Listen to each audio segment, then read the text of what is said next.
Hello, നമുക്കിന്ന് easy ആയിട്ടൊരു കറി ഉണ്ടാക്കി ഒരു 10 മിനിറ്റ് മതി.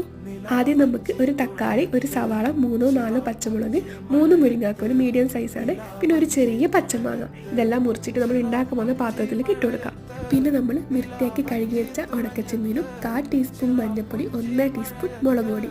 ഞാനിവിടെ കശ്മീരി മുളക് പൊടി എടുത്ത്, ഞാൻ പച്ചമുളക് 4 ഇട്ടിട്ടുണ്ടല്ലോ, അതുകൊണ്ടാണ് കശ്മീരി മുളക് എടുത്തത്. എന്നിട്ട് ആവശ്യത്തിന് ഉപ്പ്, ഒരു 1.5 ഗ്ലാസ് വെള്ളം ഒഴിച്ചിട്ട് കൈയോട് നന്നായിട്ട് മിക്സ് ചെയ്തിട്ട് നമുക്ക് ഗ്യാസിൽ വെക്കാം, മൂടി വെച്ച് വേവിക്കാം. കുറച്ച് സമയം വേണ്ട കേട്ടോ, വേഗം വെന്ത് കിട്ടും. മുരിങ്ങാക്കോലും ഉണക്കച്ചെമ്മീനൊക്കെ പെട്ടെന്ന് വെന്ത് കിട്ടും. എന്നിട്ട് തുറന്ന് നോക്കിയിട്ട് നമ്മൾ തേങ്ങയും ജീരകവും കൂടി കുറച്ച് വെള്ളം ചേർത്ത് അരച്ചും കൂടി ചേർത്ത് നമ്മുടെ കറി റെഡി. ആവശ്യത്തിന് ഉപ്പ് നോക്കിയിട്ട് ഇട്ട് കൊടുക്കാം കേട്ടോ.